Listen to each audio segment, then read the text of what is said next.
Donc là, il nous reste encore un élément en fait à aller prendre, c'est en fait un tout petit élément qui est là, qui est en fait cet élément-là. Et en fait, on va le découper vite fait et faire des petits lasers à l'intérieur, un petit truc sympa. Vous allez voir, c'est plutôt cool. Donc, on va glisser justement cet objet-là dans une nouvelle compo que l'on va renommer évidemment. On va appeler ça cube. Là, on va modifier justement parce que c'est pas vraiment un cube. On va l'élargir un peu. Là, la compo elle est pas bonne, ça se voit, donc on va appuyer sur K. On va la mettre du côté. Et on va modifier la hauteur, on va la réduire. Et on va élargir un peu. Comme ceci. On va baisser hop, la hauteur. Ah pardon, j'ai verrouillé la distance. Comme ceci. On fait OK, je descends juste l'image. Et voilà. Donc dans un premier temps, on va déjà découper avec G pour faire un masque autour. Donc la technique en fait, c'est d'appuyer sur à droite du 0, vous avez un truc avec degré et en dessous parenthèse droite et crochet droit, et ça vous permet de, comme ça, si vous êtes par exemple sur une fenêtre, de l'agrandir complètement comme ceci. Donc là nous ce qu'on veut c'est ça.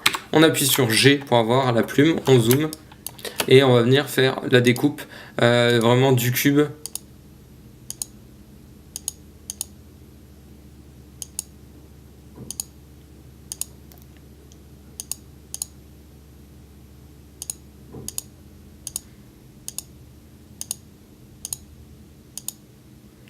Voilà, bon c'est un peu long.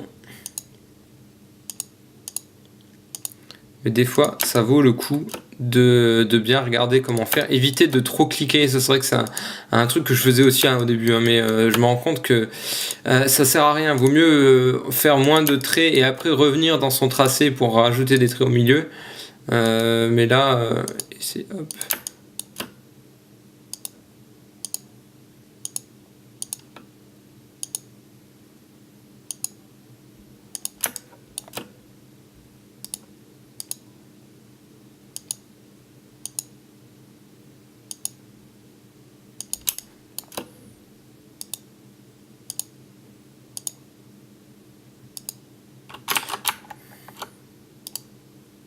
Alors comme ça va être au loin, ne commencez pas à faire 10 milliards de précision, ça sert à rien. Vous rappuyez de nouveau sur la fameuse touche que je vous ai montré.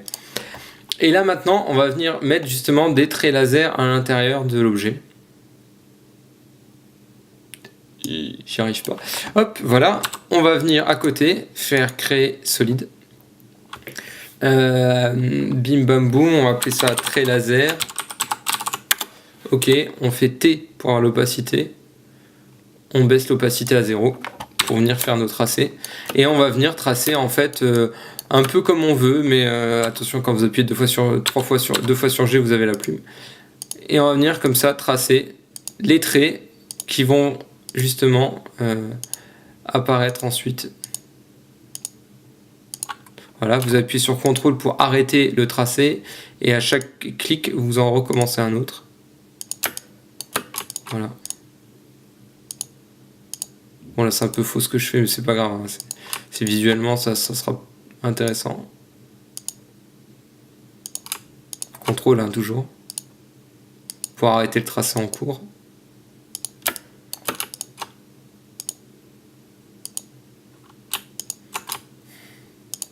CTRL clic.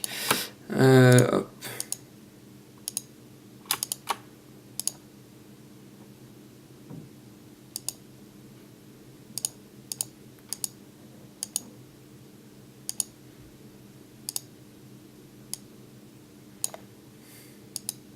Vous voyez là c'est un problème. Cliquez sur le dernier point pour revenir un petit peu en arrière.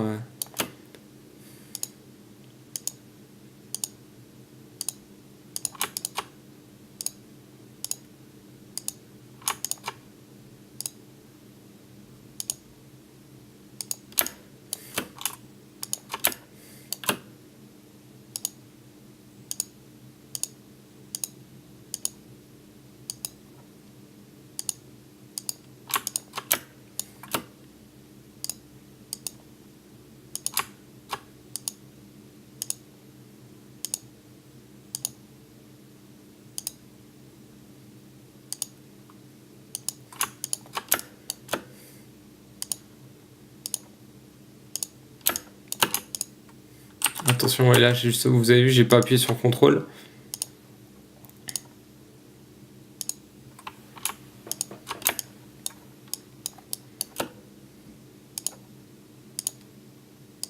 Bon, ça devrait suffire. Peut-être encore un en dessous, là.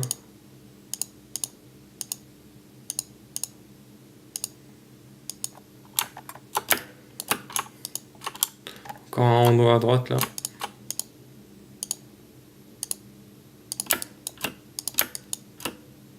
Comme ceci, voilà. Donc là, c'est bon.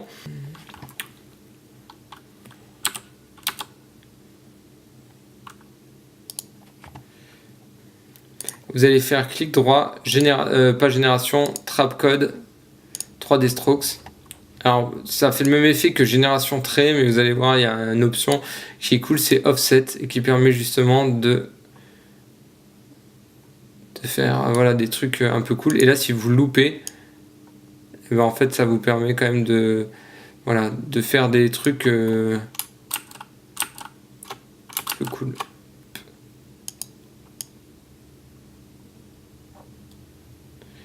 Voilà, pourquoi ça le fait pas? C'est parce que à la fin, il faut baisser un petit peu à la fin et avancer un peu au début. Et là, vous allez voir que ça fait toujours des traits. Voilà. Et là, vous faites Alt, clic sur le chrono pour avoir justement l'expression en bas. Et comme on l'a fait pour les pales de l'hélicoptère, vous faites time x 500 par exemple. On va voir ce que ça donne. C'est beaucoup trop rapide. On va faire x 100. Voilà. Si vous voulez rétrécir la taille des traits, ben c'est facile. Hein. Ici dans Thickness, vous pouvez descendre. Et là, dans Start, par exemple, vous pouvez descendre avec des traits plus courts. Et ensuite, là, on va enlever juste ça pour bien voir les traits. Et on va lui appliquer esthétique, lueur diffuse. Et vous allez mettre alpha. Et modifier ici la couleur en mettant du turquoise. On va rester à peu près dans la même gamme. Là, si jamais ça se voit pas assez, vous appuyez comme ceci. Vous augmentez le rayon et vous augmentez. Voilà. Et vous avez comme ça un système laser qui évolue avec le temps.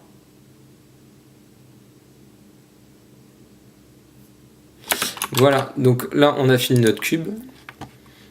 On va pouvoir alors soit l'appliquer directement dans le mode painting, soit le mettre directement dans la séquence. Donc nous, on va le mettre directement dans le mode painting. Cube. Hop. On le met. Alors il va être énorme évidemment. On va le réduire. On va le mettre là-haut. Sauf que, comme il a le même problème que le robot, c'est qu'on va devoir inverser. Parce que le soleil, il vient vers là-bas.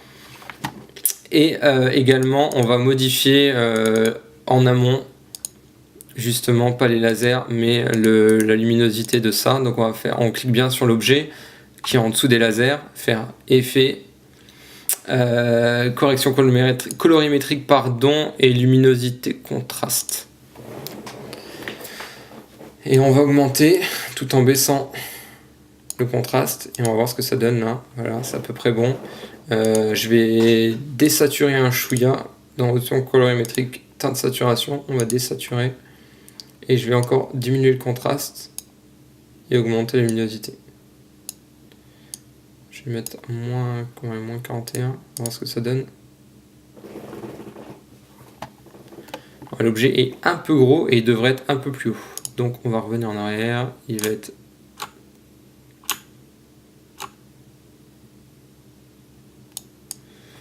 un peu plus haut et on va de nouveau lui mettre à lui en direct un effet colorimétrique, pardon, option, voilà. Là je vais juste mettre le fond pour être sûr.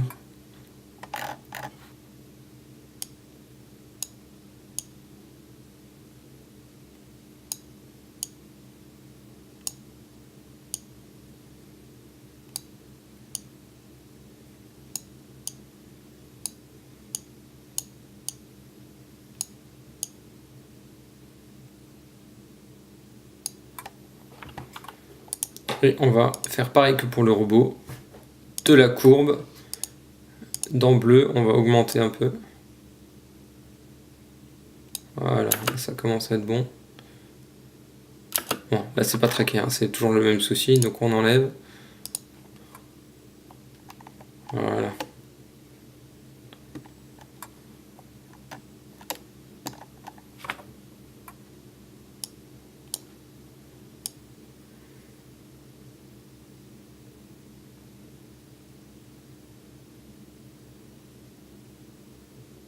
Donc voilà, on a terminé le matte painting.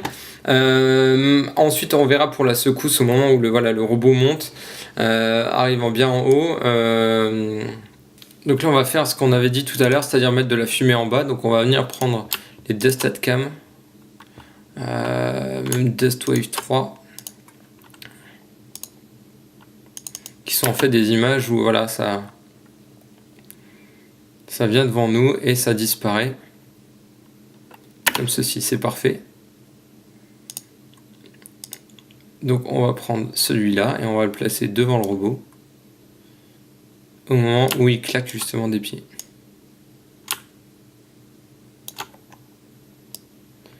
Alors bien sûr c'est trop grand, hein, donc on va réduire la taille.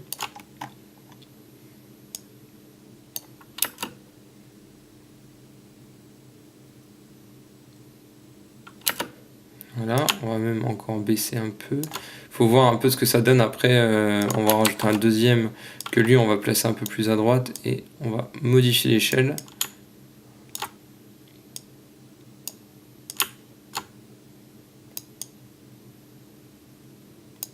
Et si ça monte un peu plus haut, bah c'est cool aussi quoi. Pardon, je viens de faire une bêtise. Là on peut modifier l'échelle. Ah punaise, c'est pas possible. Là, modifier l'échelle pour que ça monte en fait. Et on va modifier bien évidemment, hop, correction colorimétrique, teinte saturation. On baisse la saturation et on augmente un peu la luminosité. Et on fait CTRL-C pour copier l'effet et pour le coller sur le deuxième. Et là, on regarde un peu vite fait ce que ça donne. Alors bien sûr, ça va déborder à droite et à gauche, mais ça, c'est pas très grave, parce qu'il suffira juste de modifier l'effet, le masque.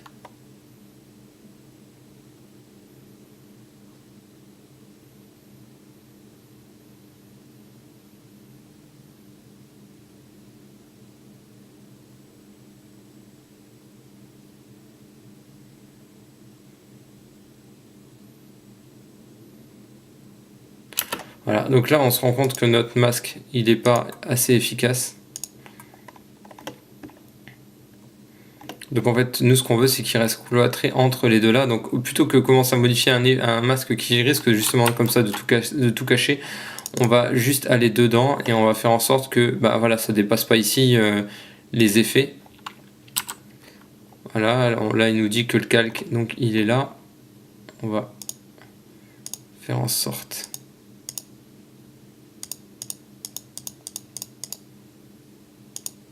Voilà, on fait M pour modifier le mode de fusion. On va prendre le deuxième. Et c'est pareil, on va l'empêcher d'aller plus loin.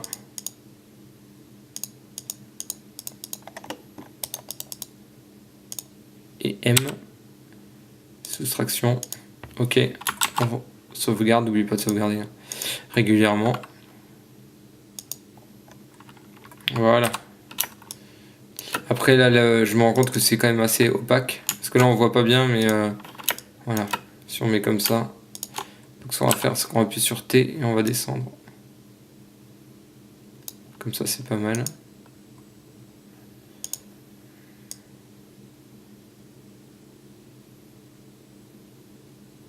Alors là, ce qu'on va faire aussi, c'est que pour finaliser justement cet effet-là et le robot, on va leur appliquer en fait quelque chose qui est en fait le flou de bouger, qui se situe ici, qui va permettre en fait quand le calque va bouger avec le tracking, il va faire forcément un flou, et on va là à l'intérieur pour aussi créer justement un flou pour le robot qui bouge et les éléments ici. Et en fait, il reste donc le pont et les lasers là qui eux vont commencer à bouger. Il y a le robot. Enfin, à la limite, on pourrait presque le mettre sur tous parce que finalement, ce qui bouge pas, bah, ça flottera moins, hein. Ça floutera moins. Comme ceci. Et voilà. Si jamais vous sentez que les objets que vous mettez sont trop nets, parce que souvent c'est le gros problème quand on fait un tracking, c'est que on a un plan de caméra qui est pas du tout flou, net partout, pardon. Et les objets que l'on récupère d'internet, les photos sont ultra nettes. Donc faut pas hésiter à les dégrader justement avec des flous, des choses comme ça. Ici là par exemple le robot, on va peut-être, pardon, double-cliquer. Et on va peut-être baisser le robot en faisant clic droit, effet. Comme ça, je vous montre où c'est. Netteté. Moi, j'utilise le flou gaussien parce qu'il est rapide. Netteté, pardon, flou gaussien. Et là, vous regardez ce que ça donne. Ah oui, là, c'est le haut, pardon. C'est vrai que c'est le haut. Ouais, là, on est à 5.3, ça devrait le faire. Sur le flou, ça dépend malheureusement de la définition de votre personnage, donc vous pouvez pas toujours vous fier à ce que je vous donne. Si vous le refaites d'autre manière. Donc voilà, le robot, ça c'est fait. On a le tracking qui est fait. Maintenant, on va s'attaquer justement aux fameux hélicos qui en fait mériteraient d'être encore bougés justement au niveau du contraste et luminosité. Donc on va voir ça tout de suite. Donc on revient là sur les hélicos pour faire en fait les ultimes trucs, les ultimes comment dire, les ultimes réglages. On appuie sur U là, je vais juste aller au fond en fait de leur position pour être sûr que en fait les hélicos vont bien jusqu'à la fin. Voilà, là ils avancent plus en fait, malheureusement on avait fait une animation qui s'arrêtait au bout d'un moment. Donc là hop, voilà, à ce moment là ils seront là-bas, voire même un poil plus loin quand même. C'est-à-dire ici là je vais mettre position, je vais mettre un peu plus loin. Comme ça. Et en fait on va baisser là l'opacité. En appuyant sur U, là j'ai mis une clé.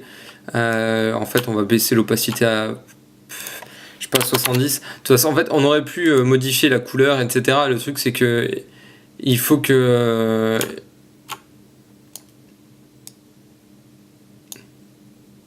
et encore là quand je vois le but c'est qu'il se fonde un peu plus dans le voilà, comme ceci.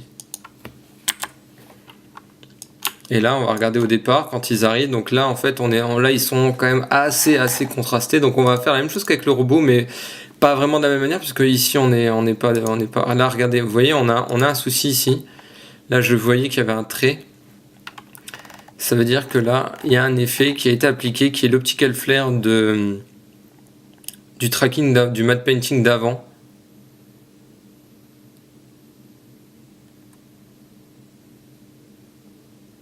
Qui va apparaître après, voilà, c'est ici. Vous voyez ici, là. Ça veut dire que l'effet qui est sur l'œil du truc va bien en bordure de cadre. Et malheureusement, on va devoir mettre un masque. Comme ceci. Donc vous allez ici dans masque, vous sélectionnez le rond et vous double-cliquez dessus. Ça vous fait une ellipse qui prend la dimension du calque. Vous appuyez sur F. Et on va modifier comme ça les bordures et rabattre à droite parce qu'en fait en faisant un flou comme ça, voilà, parce qu'en fait en faisant un flou à 300 bah, ça fait du flou vers la droite 150 et 150 vers la gauche et 150 vers la droite, sachant qu'on est en bordure de cadre, on verrait quand même quoi qu'il arrive le truc. Donc là on va aussi faire un truc, c'est appuyer sur T pour modifier l'opacité pour que quand on quand on est là bah, on voit pas l'effet en fait, comme ceci. Et là, plus on approche dans le panoramique et plus l'effet apparaîtra. Pour que là, il soit à 100%. Voilà, et on voit plus de bordure, ni avant ni après. Désolé, je reviens un peu en arrière, mais ça me permet comme ça de faire quelque chose de propre. Et ça, c'est extrêmement important pour moi. Et là, on va finir sur donc, les hélicos. Comme je l'avais dit, hélico. Correction colorimétrique, courbe. Ici, c'est pareil. On va baisser le rouge. En bleu, on va augmenter les ombres. Voilà, on est un peu plus dans la couleur globale. On va également faire comme je l'ai fait tout à l'heure, luminosité contraste. Hein. On baisse le contraste. Pas trop non plus. Hein.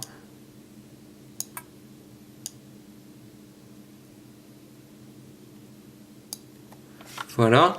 Et également, ce que l'on va faire, c'est rajouter peut-être une lumière au sein même d'éléments. En fait, on peut, en plus de la lumière naturelle, rajouter justement une lumière pour venir peut-être éclairer le dessous. Là, le dessous, il devrait être bleu comme la mer et justement, il l'est pas. Donc ça, on va faire en sorte de le faire. Justement, vous allez tout en bas dans Render Setting et là, vous allez aller dans Lightning et vous avez Add Lighting, c'est-à-dire ajouter une lumière. Et donc ça vous permet comme ça de rajouter une lumière autre et de pouvoir la modifier ici dans Additional Lightning, la rotation. Donc nous, c'est bien par le dessous que l'on veut et on va pas forcément, voilà. Là, ça permet de voilà d'avoir comme ça un peu plus de lumière par le dessous qui correspond à celle du bas. Et on va également retourner en fait pour faire les reflets dans l'eau. Donc on va dupliquer pour le coup là vraiment le calque hélico et on va appuyer sur R ou W. Alors moi je fais ça depuis le début, c'est W, ça permet comme ça de faire une rotation complète du calque. W, donc ça fait rotation autour de l'axe qui est le point d'ancrage. Et on va descendre comme ça.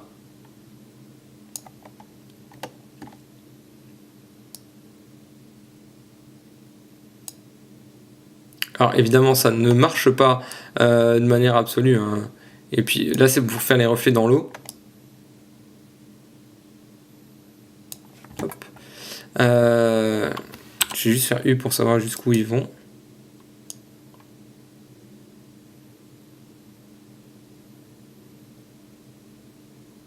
Donc on va le faire aussi à la main, même s'il subit aussi le tracking à là. Là on va d'ailleurs le renommer hélico reflet.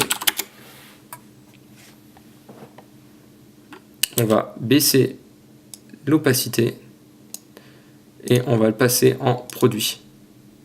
Et on va le glisser dans l'eau. Comme ceci. Et on va le flouter évidemment.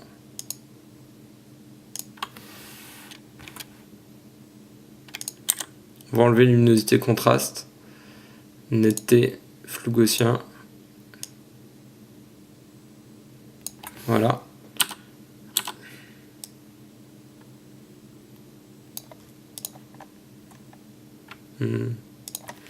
Là j'essaie de bouger l'opacité, on va être à 24.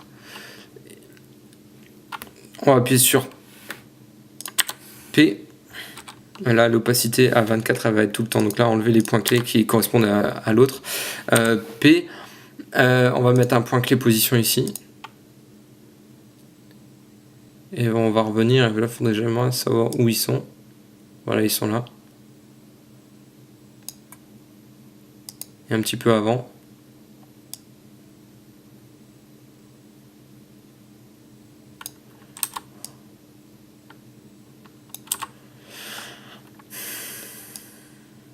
Et on va venir ajuster pour voir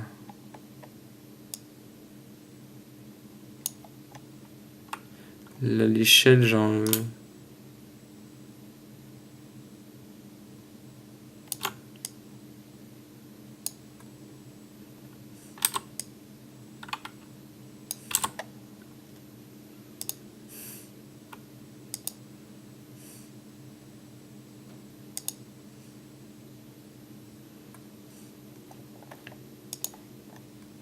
Alors là, les hélicos, de toute façon, malheureusement, on les voit sur le bras. Donc en fait, ce qu'on va faire, c'est faire un masque autour de moi qui va servir pour cacher en fait l'objet.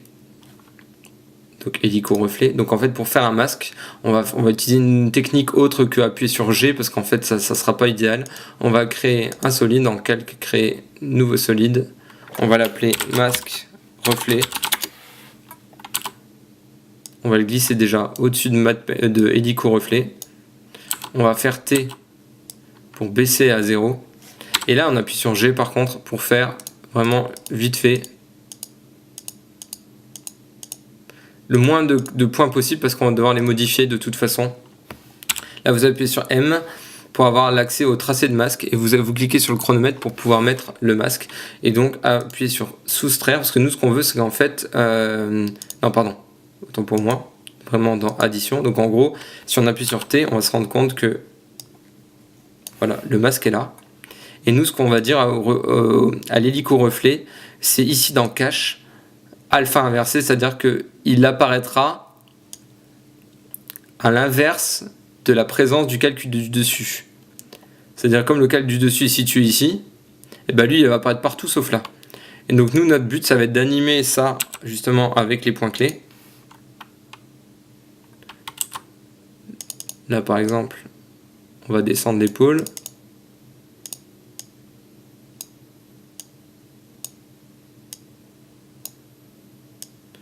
Là, pardon, il faut vraiment que ce soit rapide et grossier.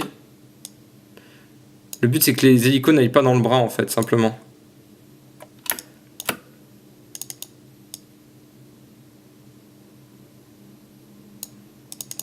Vous voyez ici là le masque.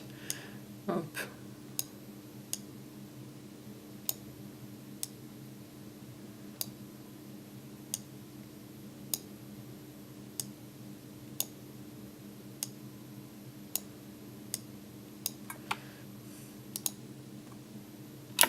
Donc c'est toujours pareil. Hein.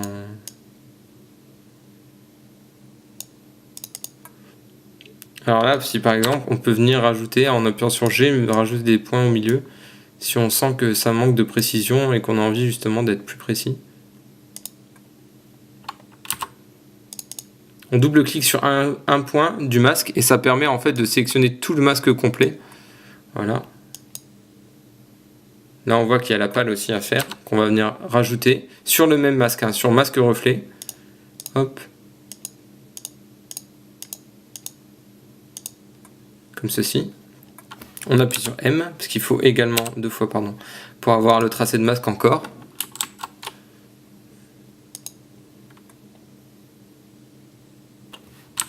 JK, rappelez-vous, hein, pour switcher de clé en clé, donc on va mettre des clés à peu près au même endroit pour l'un et pour l'autre.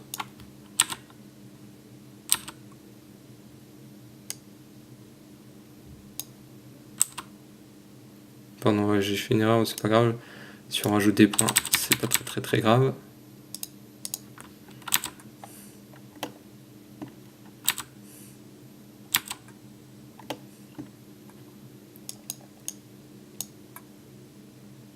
Voilà, les hélicos, on les voit, si on les voit ici, là, sur l'épaule.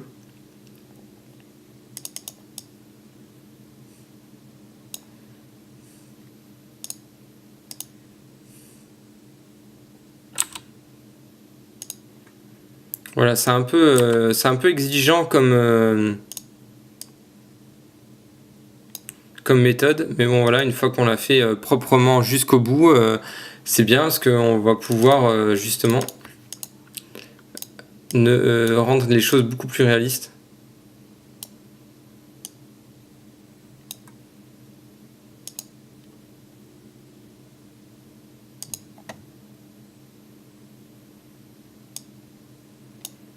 Là, je me permets de mettre une clé et venir au milieu.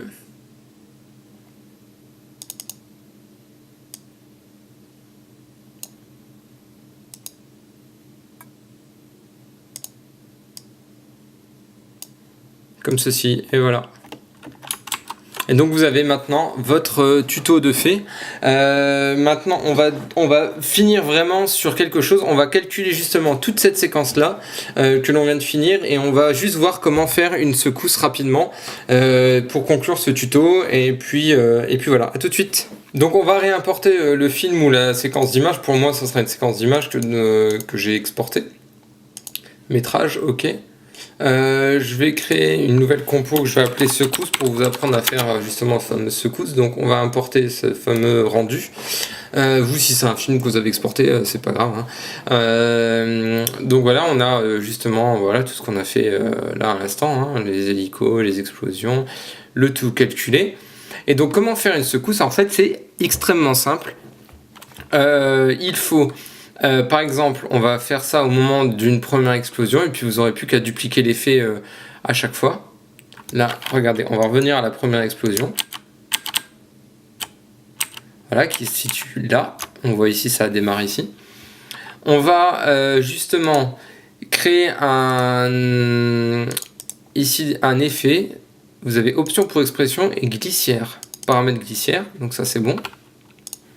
On va se mettre ici et mettre le curseur avec un chrono. On va appuyer sur U sur la séquence pour la voir visible. Et ensuite après on va faire majuscule et P pour mettre une expression dans position qui est en fait l'expression wiggle, qui veut dire tremblement. Et vous avez 2 chiffres. Alors là, nous, ce qu'on va faire, c'est qu'on va mettre 50, virgule. Le premier 50, c'est la fréquence et l'autre, c'est l'amplitude. Là, on va justement, au moment où on est en train de taper, vous allez prendre le petit curseur là et aller sur curseur. Et en gros, il va déterminer que la fréquence de 50 et l'amplitude, elle va être déterminée par le curseur. Comme ceci. Donc là, comme on est à 0, forcément, l'amplitude, elle n'existe pas. Mais plus on augmente justement la valeur du curseur, plus l'amplitude va être bonne. Alors la fréquence, forcément, c'est le nombre par seconde de fois où la valeur va bouger. Donc c'est assez important. On va rajouter un flou de bouger. Là, pour le désafficher ou l'afficher, voilà, ça va être là, comme ceci.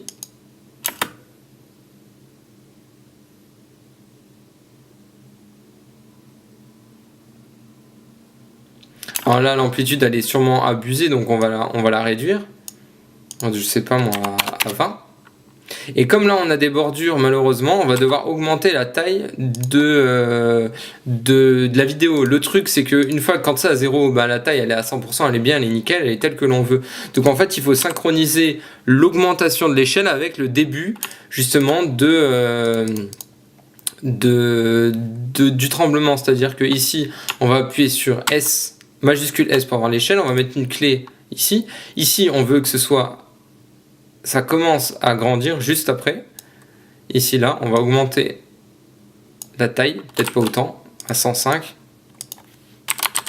comme ceci, pour que quand ça va trembler, il ne faut pas que ça sorte. Alors là, on voit que par exemple, là, boum, ça sort encore, donc on va augmenter la taille.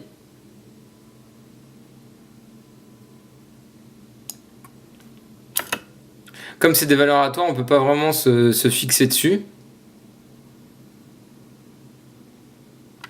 Alors là, par exemple, hop, je vais juste couper parce que là, en fait, j'avais oublié de supprimer la clé. Donc là, on est bien à 20. Voilà, tant qu'il y a les explosions, ça va.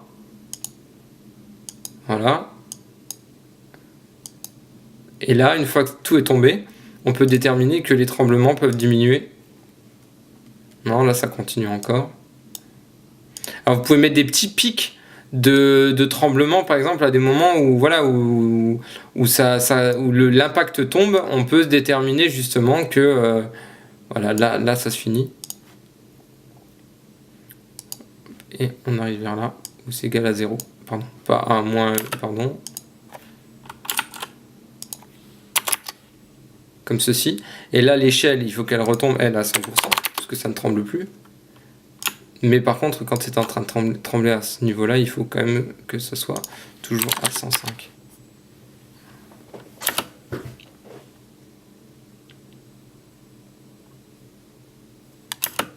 Et donc voilà, ça vous permet comme ça de pouvoir, grâce au paramètre glissière, de faire en sorte que ça ne tremble que quand vous voulez. Contrairement à si vous appliquez l'effet wiggle comme dans pas mal de tutos sur la position, en fait ça va la faire tout au long de la vidéo, alors que là vous avez la possibilité de le faire en fonction du temps, ce qui est vraiment bien.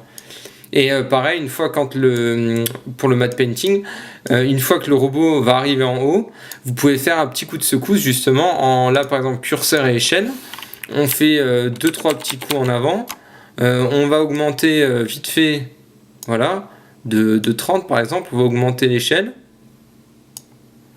Et puis on va encore aller avec CTRL et les flèches pour aller descendre justement à 100%. Vraiment donner une secousse à un moment donné où là on a le robot qui vient là se caler. Voilà, il se cale là. Ça fait une petite secousse. Voilà.